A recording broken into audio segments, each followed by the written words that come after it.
Oi, tudo bem com você? Para você que ainda não me conhece, meu nome é Bruna Padovan, sejam bem-vindos a este canal. Hoje eu vou contar para vocês a história do Armin Myers. Ele ganhou notoriedade internacional após assassinar e cometer canibalismo com uma vítima voluntária. Ele ficou conhecido como açougueiro mestre. Então, se você gosta desse tipo de conteúdo, já deixa o like, se inscreve aqui para me ajudar. Vou deixar para vocês meu Instagram aqui também, para vocês me seguirem. Lá vocês vão conhecer um pouco do meu trabalho e também lá eu falo sobre o canal, peço sugestões para os próximos casos. Então, sem mais enrolação, vou começar a contar para vocês a história do Armin Myers.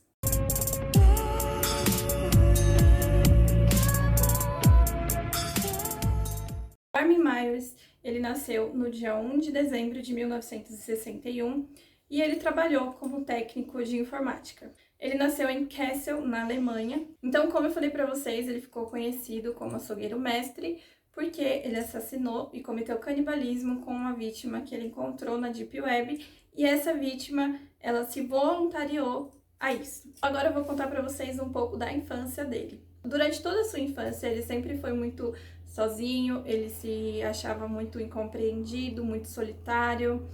Os pais dele não davam muita atenção para ele, nem a mãe, nem o pai, eles não ligavam muito para ele, então ele ficava muito isolado, ele também não tinha muitos amigos. Quando ele tinha 8 anos de idade, o pai dele abandonou a família, separou da mãe dele, e ele assim cortou qualquer tipo de contato entre eles. Então ele simplesmente entrou no carro e foi embora. O Armin tentou ir atrás dele, mas ele nem olhou, tipo, no retrovisor, nada, ele simplesmente foi embora, sem se despedir nem nada. Então ele passou a viver com a mãe e com os irmãos, mas os irmãos dele, tinha 2 irmãos, mas os irmãos também não demoraram muito para que eles saíssem da casa também. Então ele começou a viver só com a mãe dele.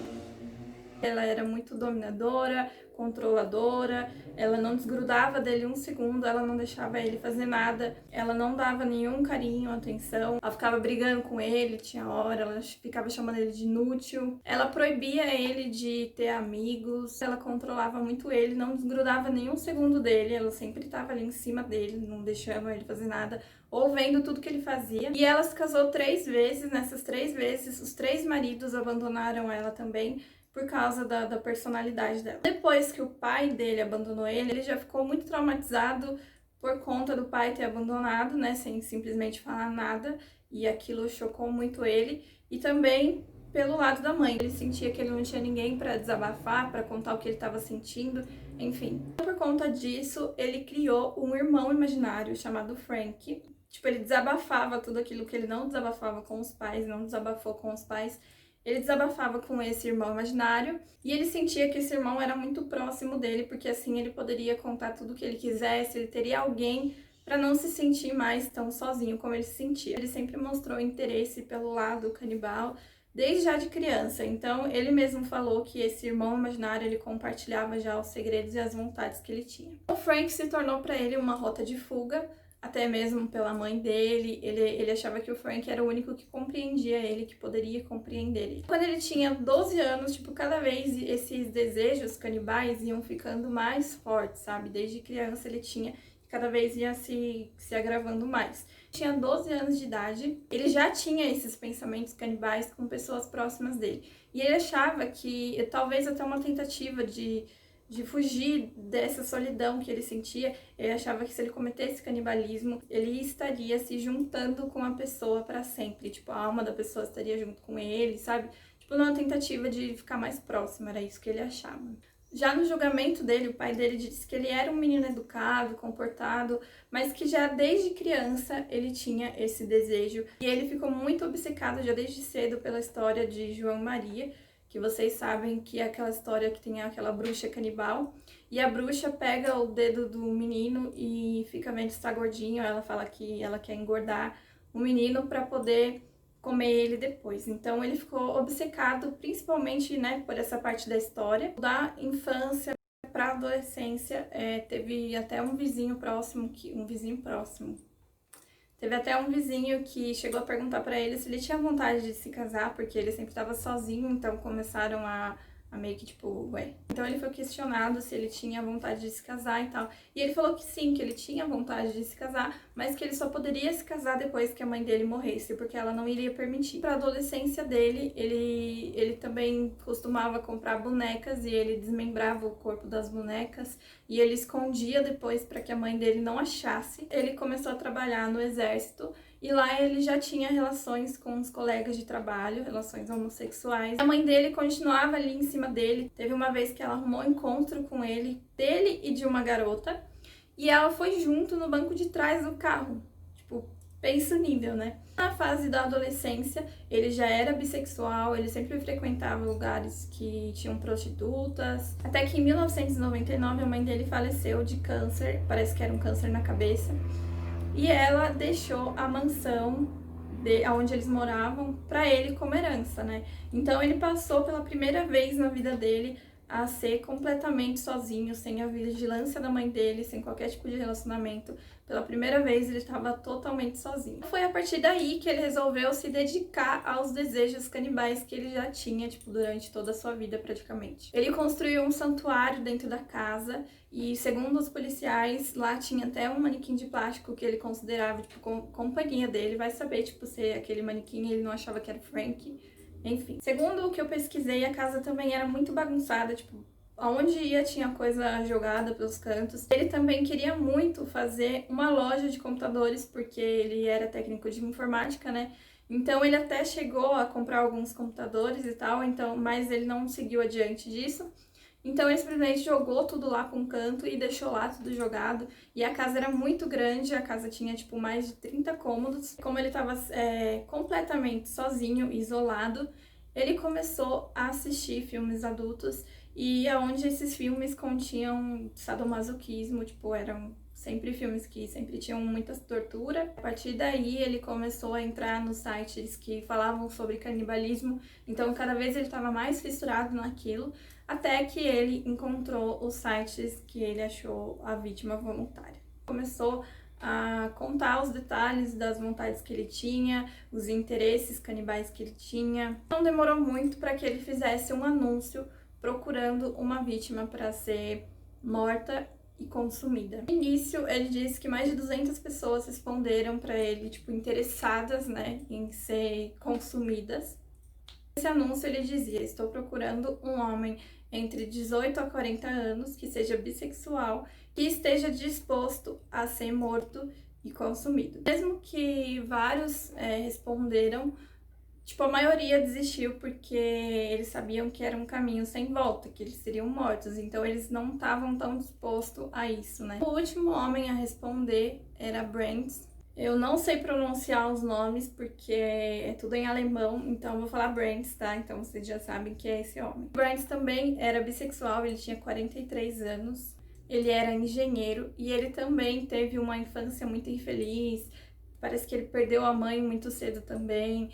E outras coisas que eu não vou entrar muito em detalhe, porque o foco é falar, né, do caso e do Armin. Então ele entrou em contato com o Armin no dia 14 de fevereiro de 2001, dizendo que ele gostaria de ser consumido. Ele também falava que ele tinha vontade de morrer e tudo aquilo, que ele gostava da morte, enfim. Eles trocaram vários e-mails, tipo, pra combinar como seria os detalhes de tudo aquilo e tal. E eles também trocaram mensagens amorosas. E nessas mensagens sempre também era sempre sádico. Iris chegou até a mandar uma foto dos dentes dele, falando que ele usaria os dentes dele para morder a língua do Brent. Só para vocês terem ideia do que eles conversavam lá. E o Brent chegou até a sugerir que o crânio dele fosse usado como cinzeiro depois que ele fosse morto e consumido. No 9 de março de 2001, realmente eles marcaram e o Brandes foi até a casa do Armin. Quando chegou lá, eles conversaram e tal, mas o Brandes ele acabou hesitando e ele disse que ele iria embora, que ele não seguiria aquilo adiante. Então o Armin disse pra ele que não iria obrigar ele a nada, que tudo que fosse ser feito ali seria da própria vontade de cada um mesmo e que ele não iria obrigar o Brandes a isso. Então ele tava quase indo embora, mas ele tipo, não, eu vou seguir adiante.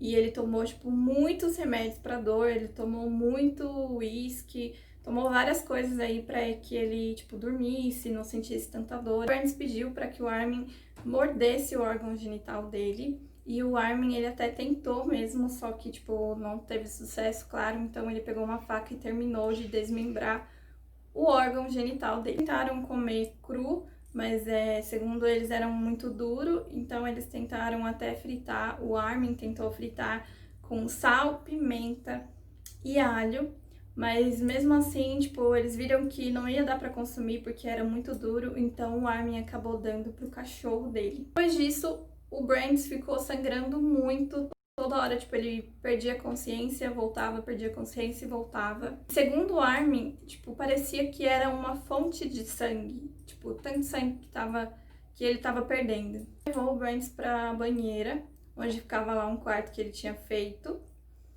E ele ficou lá na banheira sangrando, tipo, por mais de 10 horas até a manhã seguinte, enquanto o Armin estava lendo um livro no quarto dele. Tipo, o cara tava lá sangrando e o outro tava lendo o livro. Só que o Armin cansou de ficar esperando, porque, tipo, passou muito tempo e ele não morria. Então ele pegou a faca e foi até lá e cortou a garganta do Brands. Ele falou que ele já não estava aguentando mais, que ele ficou horrorizado com a demora de tudo aquilo, então ele quis dar um basta. E na hora que ele foi acabar com a vida do Brands, ele até se questionou se ele deveria rezar para Deus ou para o diabo, mas ele rezou para Deus, segundo ele, pedindo perdão. Meio que deixou o homem lá sangrando porque o homem queria aquilo, entendeu? Ele queria morrer, segundo tipo, evidências, né? Tipo, ele queria morrer, então ele deixou lá, só que demorou muito, ele estava horrorizado com tudo aquilo, então ele decidiu dar um basta naquilo. Aí você deve estar pensando que tudo isso parece que é mentira, né? Mas não é mentira. E eles gravaram tudo. A gravação deu, tipo, mais de 4 horas e meias. E eles gravaram tudo, desde o momento que o Brands chegou na casa. E o Brands ainda gravou, tipo, dizendo que ele estava se voluntariando a isso. E que era da vontade dele, que, tipo, o Armin não estava obrigando ele a nada, que ele queria isso. Eles já gravaram na intenção pra, tipo, caso acontecesse alguma coisa, estaria ali, né, o depoimento que ele falou, onde era por vontade própria dele. Essa gravação foi usada contra o Myers no julgamento dele, claro, né. Depois disso, o Myers pendurou o corpo num gancho de, tipo, aqueles ganchos de açougueiro, sabe? E ele, nesse quarto que ele tinha feito, que eu falei pra vocês, era lá que ficava esse gancho, e ele chamava aquilo de sala de abate, que ele já tinha preparado aquele quarto justamente para isso. E depois ele falou para os policiais que aquele quarto não era para aquilo, que era só para tipo, as pessoas que ele se relacionava. Ele levava as pessoas ali e praticava a relação, tipo, bem sádica. Então ele tinha cama com correntes e tudo aquelas paradas de gente sádica, entendeu? Ele começou a cortar, a desmembrar o corpo, a cortar em vários pedaços para que ele pudesse congelar. E ali ele já começou a consumir os ossos, ele moía e misturava junto com farinha. Ele consumiu toda aquela carne durante 10 meses e ele preparou, tipo, segundo ele, receitas gourmets. Ele misturava tudo aquilo com legumes, batatas, temperos. E ele chegou a dizer até que ele consumiu mais de 20 quilos do corpo. Chegou até a dizer sobre o gosto da carne. Ele disse que era muito bom, mas que era um gosto muito forte e parecido com o gosto da carne de porco. Depois de ele ter comido tudo, até que chegou uma hora que acabou, né? Ele estava decidido de que ele faria mais vítimas, que ele encontraria mais vítimas voluntárias. Então ele entrou novamente nesse site, só que dessa vez ele começou a contar todos os detalhes do crime e ele começou a postar lá para todo mundo ver. Então um estudante que tava por lá, né, tipo, fazendo o que também não sei, né? E aí ele achou tudo aquilo muito perturbador e ele contatou a polícia. Então a polícia foi direto para casa do Myers e lá eles encontraram já a fita que eu falei para vocês, que tinha um vídeo de mais de 4 horas e meia, e eles também encontraram outras evidências de todo o crime. Foi direto levado para a prisão. No dia 30 de janeiro de 2004 foi o julgamento dele.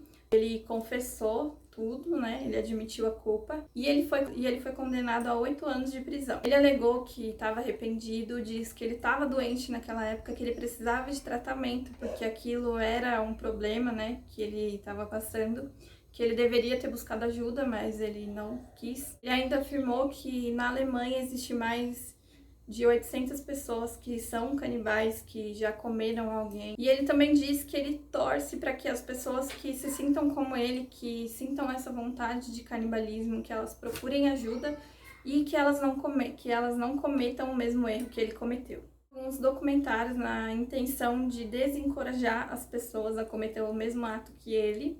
E lá na prisão, dizem que ele virou vegetariano, que ele entrou também para um grupo lá de pessoas de política, alguma coisa assim. Só que em 2005, o tribunal ordenou um novo julgamento para ele, porque tipo, eles achavam que ele pegou uma pena muito pequena e que já já ele estaria na rua e ele cometeria os mesmos crimes que ele cometeu. Em 2006 houve um novo julgamento e lá ele foi condenado por perturbação ao cadáver, por assassinato, por ocultação ao cadáver, tudo aquilo que ele não tinha sido condenado antes. Ele pegou prisão perpétua. Também tinha psiquiatra que alegou que ele era muito perigoso e que se ele voltasse a conviver em sociedade, claramente ele cometeria outros crimes como esse. Tentou recorrer todo o processo várias vezes, mas todas as vezes foram negados e ele continua cumprindo pena até hoje. Vários filmes e músicas foram lançados baseados no acontecimento, no caso, né?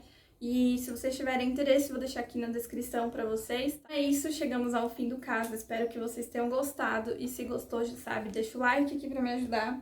Beleza? E é isso, obrigado para você que assistiu até aqui. Um beijo e até a próxima.